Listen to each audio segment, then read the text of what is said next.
บ่ได้คบ ยุ่งบ่ครบบ่ ข้อนี่ อ่า บ่ได้คบ เป็นหยังจังว่าบ่ครบ นอนเฉย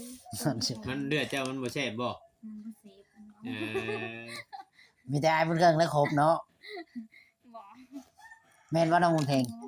เออเจ้าตัวลูกเจ้าเห็นให้ลูกเห็นอยู่จักน้องลอยแม่นบ่ บ่ เว้าความจริงแม่น้องลอย บ่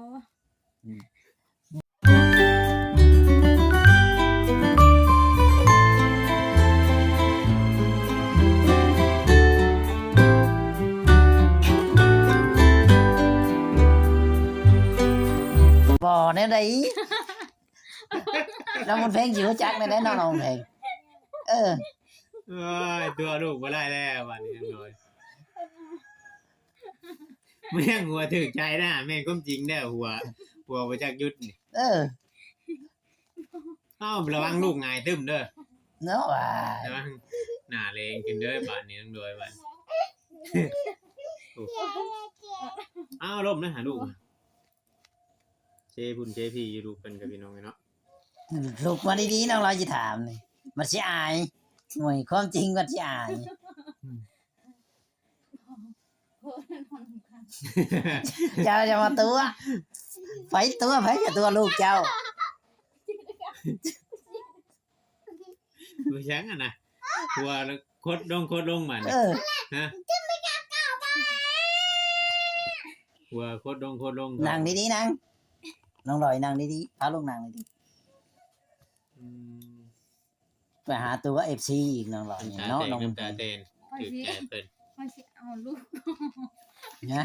ไปสิเอาลูก จะสิเอาลูก บ่ขอบ่ได้เอา เสียงลูกอีกเจ้าบอกแม่เจ้าเสียงลูกอีกบ่บุญเพลง หมอไป อ๋อล่ะบุญเพลงมาโรยบานนี่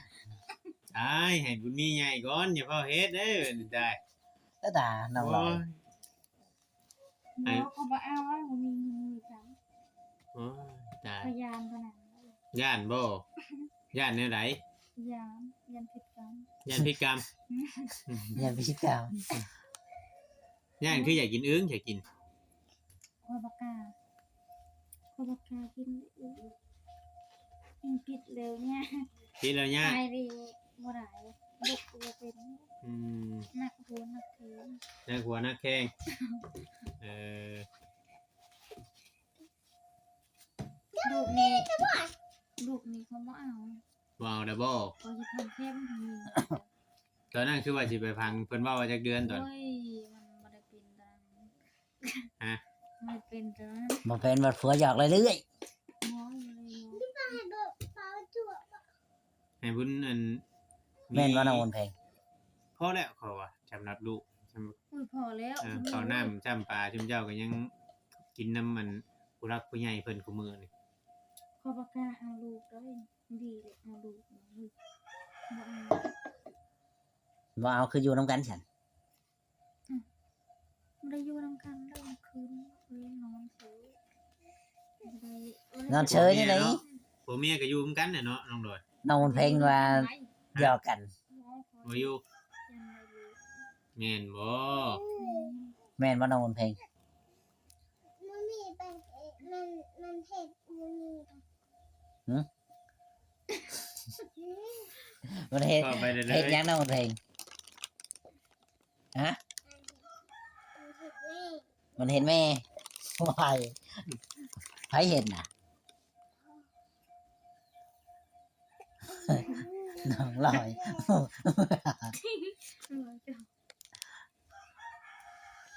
ลูกกูบ่ได้นอนเหรอ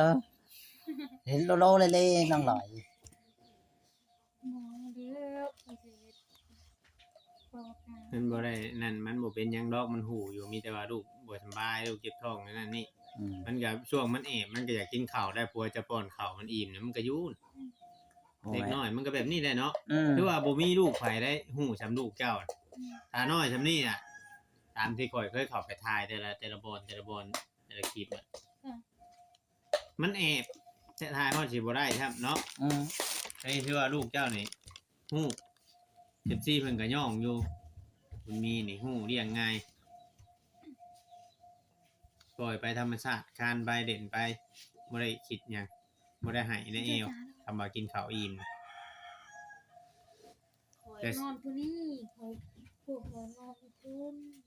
อย่าลอกเรื่องผัวเจ้าอย่ากับเจ้าน่ะบ่ต้องเว้ามา ว้าว เอามา มา ฮะ เต็มทีเลย เว้าเต็มที่รถเว้าจะเว้าให้ เพ ฟั ราะ ง ว่าเอ้าคอยเขาไม่ได้นอนน้ำกันเลยคอยนอนน้ำกันคอยนอนคนเดียวเลย เจ้าสิเฮ็ดแนวใดก็เรื่องของเจ้าหรอกอันนั้นมัน บ่เร็ว ผัวเมียกันมันเฮ็ดแนวใดก็แล้วแต่ คอย คะแนนว่าจะพาเอาลูกเบิดเท่านั้น FC เพิ่นสิให้ คนบริยากเอา จักหน่อยอันเลี้ยงบ่กุ้มแต่นี่ก็เพิ่นเลี้ยงให้แหละ เนาะน้องเพลง คอยให้คนเข้มด้วยอันคนมีเงิน บ่นาง โลดคอยชิพันเข้มนะ สิพังเข็ม ให้มันเกิดประจำก่อน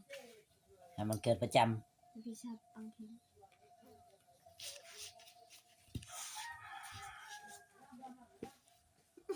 ไปช้างบันเฮ็ดไปช้างบันฮะนะ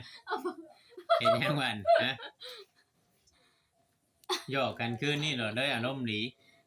พอมาปกติแต่มืออารมณ์บ่ค่อยดีเป็นไดเด้ บ่แม่นน้องร้อยชิมือก็จัก มื้อนี้คืออารมณ์ดีผิดปกติมื้อนี้เนาะ เอาเพลงเบาไปทุกทิศทุกเลนพี่บ่าวโอ้ย บ่ได้เว้าเจ้าที่เจ้าแดนได้เว้าความจริงเนาะมันเพ่ บ่ที่จริงบ่ได้เขาบ่ได้นอนกันนี่ก็ได้ บ่ได้ว่าหยังดอกอัน นี่ น่ะ เคยนอนนี่ เจ้านอนที่ใส่ก็เรื่องเจ้าหรอกน้องรอยเจ้าจะเว้าแต่แนวเก่า เออ เขาบ่ได้เว้าเขาเว้าให้เจ็บพัง อ้าวบ่ได้เว้าให้พังเนาะ บ่วันเพลงก็วันเพลงเว้าเลยมีเขาบ่ได้นอนเนี่ยนั่น อืม ลูกก็จิบท้องเมื่อคืนนี้ค่อย อืม นั่งแบบนี้แล้ว นั่งอยู่เลย นั่งเลยลูกก็จิบท้องก็บ่ได้นอนยังมีเจ็บอีก บัดนี้เด้อข่อยสิบอกเจ้าเด้อถ้ามันแดดมันยังน่ะผ้าห่มผ้าแพร่เสื้อผ้ามันยังแห้งให้เก็บแล้วขึ้นมาได้พับไว้ บ่ให้ตากไว้ในหัวในเคแบบชั้นตากไว้คู่มือน่ะ FC นี่เพิ่นเบิ่งนี่เพิ่นเห็นว่าจุมเจ้านั้นบ่เฮ็ดหยัง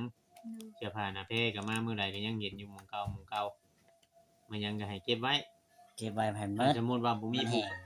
สมมุติว่าบ่มีผู้เข้ามาหาเอาบัดมันแห้งนั่นแหละแต่รุ่นมันแห้งก็ยังเห็นคือเก่าก็สิบอก ก็สิเอามา บัดนั้นน่ะก็ต้องเฮาต้องฮู้จักเก็บได้จักหน่อยต่อไปบ่มีผู้เข้ามาหานี่เรียกได้จ้ะ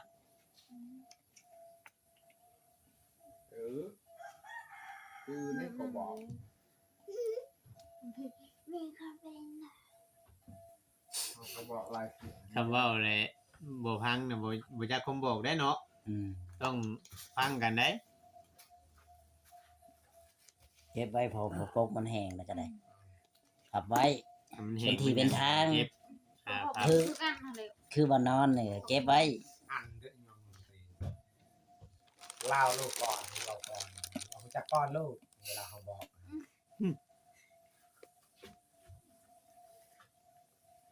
ครั้งนี้เบาอย่างบอกอย่าเถียงเขาลายจื้อเอาได้เถอะ ทำโดยแต่ต้องเฮ็ดได้เนาะมามื้อหน้าต้องเฮ็ดโดยแล้วบ่เฮ็ดน่ะมันยากได้ตัวนั้นแก้บ่ได้ตัวนั้น เสียงบ่ดีดีเด็ก อย่าไปทิ้งซะผมบอกเลยว่าอย่าทิ้งซะนะกิขึ้นนะเอาว่าวเงินว่าวไปอย่างเอาว่าคนเนี่ยนำเสื้อลูกเอาโบจักกลางคืนเนาะแม่นว่าเขาว่า นี่เลย ไม่ มั ยิ น นทางเท่าแก่อันนะโบราณมันว่า มันบ่ได้ มันเถื่อพันลูกพันอะไรเขาอยู่นะฮะ โอ้ทางปีแล้ว ตามปีแล้ว ถิ่มไปตัวที่ตัวแดน ทุกอย่างนั่นแหละเนาะ ย่านแล้ว ท่านนั้นบางคนขันฟ้าออกฟ้าออมเล็กน้อยต้องคำต้องคืนเขาหอมบ่ตากผูก เขาเก็บไว้ เดี๋ยวย้ายไปเบิดตังว่าทันแกมันบ่ได้ ยาหัวยิ้มชื่อๆทามเลยอันเบาอย่างเก็บบ่เจ้าทามกันเลย สิเก็บอยู่บ่ เออ เออ เก็บแล้วก็ต้องเก็บ มันแห้งพุ่นดอกต้องเก็บ ตอนนี้เก็บบ่ได้แล้วมื้อนี้เนาะ มันเปียกอะบ่ต้องเก็บ แต่ว่ามามื้อหน้ามื้อมันแดดแหละให้เห็นนะให้เห็นแบบว่าบ่ให้ตากนั่นจังคือตัวเก่าก็ยังตากอยู่หม้องเก่าอยู่ บัดฝนตกมันก็ตกถึงมันก็เปียกคือเก่าเนาะ อืม มันบ่เก็บจักเทื่อได้ เรา จ้ะ สิเอาพื้นเนี่ยเราอยากทิ่มแล้วได้นี่ไงนี่คือนี่เพราะว่าเก็บขึ้นนั่นจนนั่นนะครับสาวอะไรวะมันเงี่ยวคือขึ้นเห็นบ่จนมันเป็นอันนั้นเป็นลายนี่เอาทิ่ม เอาไปจากฝนบ่อ่านั่นแหละต้องหาเก็บหาหยังได้บ่ ท่านเขาบอกว่าเขาให้ เออ ยินว่าน้องหน่อยเก็บของเจ้าของ ฟังไหน อืม เจ้าหน่อยบ่เห็นเจ้าจะให้เจ้าคิดใช่ว่าตะกี้อ่ะเจ้าไปขอเสื้อผ้าคนมาใส่ไปขอหั่นขอนี่น้ำหมู่มาใส่เจ้าบ่มีได้บัดนี้มันหลายแล้วเพิ่นเอาให้มันหลายแล้วเฮาสิมาถิ่มชายๆไปบ่ได้ อืม มันลายก็ให้ เราตอบเอาลูก มันละไปจังบ่หลายเพิ่นเอามาให้แล้วเลย ให้เฮ้ยก่อนเบรก ไม่ใช่เด็กเขาเห็นว่าแบบอันเราอยากเห็น ฮะ เด็กเขาเห็นว่าเด็กคนนั้น เด็กเจ้ามันใช่ เด็กอันกินเขาเห็น อหย่างคือแดก บ่มี เหมือนหาเด็กเขาได้กิน ต้องเงินเก็บต้องมัดเครื่องของผ้าห่มผ้าแพรให้จีบให้เมียน นะเกือบนี่เขาคือกินนี่เราก็อยาก อ่า เกือบนี่เขาเอาขึ้นไว อ่า ตอนนั้นทำพิมพ์เลิกจะใส่ผูกจะไปทางไหน บัดบ่มีโอ้ เฮ้ยตั้งถูกมีใบดาว บัดบ่มีอันพอแห้งได้จ้ะ ยากอีไดไผสิหาให้เจ้าอะ นั่นคือจ้างแล้วขายขนมปะเล็กน้อย ตามตีประกาศเจอละเราใส่กับไผ่กินเคยห้าด้วย เว้ยค่ะ บอกคุณแม่เธอแดงเลยเนาะ ได้ใช้แม่นเจ้าถือลงกลาง บ่มีดอกไอ้เกิง เฮ้ยอย่าว่าเลย อย่าเว้าแนวใดเจ้าของเอาไปถิ่มบ่ได้ว่า ว้า เว้าว นาเฮ้ยบ่นาเฮ้ยอย่าว่า เนาะน้องลอย น่ะเขาคอยกระเตะนี่โหลดเบาอย่างว่าชุบยายบ่ เห็นว่าน้องลอยเจ้าห่านเจ้าของไว้บ่อนอื่นเลย เห็นหน้าก่อนคอยสุดยังพอไปสุดยัง นี่น่ะตี นั่งไหนว้าย กัด มีแต่สินอนแต่มันเกิงบ่ได้ให้เมียนอนก็จักกลางคืน ว้านอนเมื่อคืนนี้ก็10 โมงเฮาไม่ได้นอนเขาก็นอนหลับเลยลูกจักบ่เบิ่ง คือว่าทางโดยว่าจะหยอกเบิดคืนเมื่อคืนนี้ เอาไปจับเบิ่งลูกเลย ถึงเมียเฉยดิ เอาจับเบิ่งลูกว่าถึงเมียตาไม่ตารับอยู่ ไม่ใช่คือกับไผ่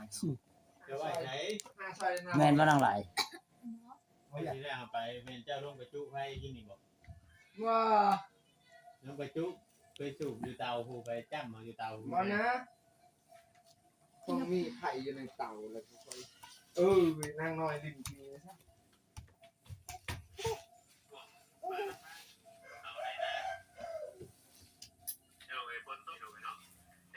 บัดไปหาพุ่นแล้วเจ้าว่าลิงอยู่พุ่นเจ้าบ่ได้มานี่จะหามานี่เสียมันอยู่ที่ เนี่ยเฮาเกิดตรงกับเนี่ย โว้ไม่ได้ตาเด็กแม่จะหนวดทีใช่ปะยันหนวดนะพิมพ์สายปะ 14 โมงบ่ยัง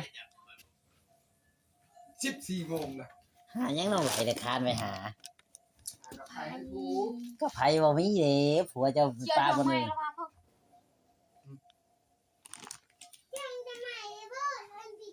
เออ เอาตังค์ได้แล้วตังค์บัญชีกูเป็นเอาจะ ตา ตังค์ ครึ่งใบเงินท่านมันมีให้เงิน โอ้นแล้วนั่นแหละผัวเจะอยู่พุ่นมันบ่มีทางอันนี้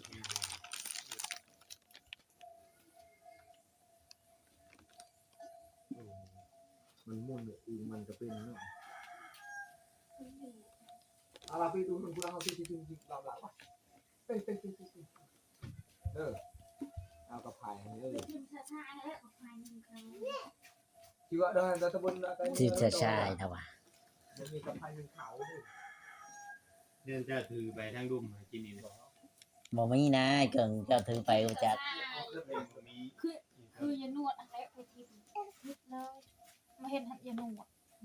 คันอยู่นี่มันก็เห็นตัวเนาะเพื่อนมันก็ ก็ ยัง อย่านวดหัน บ่ว่า เอ กั อบ มา ไผ ดีด้วยกันเบิ่งดู เราซื้อให้ กับไผเจ้าหันได้ กระเพราอุ้ยกระเพรา ฝ หัว ไท เจ้าย บัดทีนึงเข้ามือบ่มีได้เหรอ เฮ้ยขอมาได้ทิมในเจ้าเละทิม แกไก่เนื้อก็ไป ทิมสะชายแล้ว จักมาใส่เอาไว้หันบ่เห็น บ่มีดอกไว้ในอยู่พุ่นเนี่ย บ้า ตั้ ลู ง ก บ้าน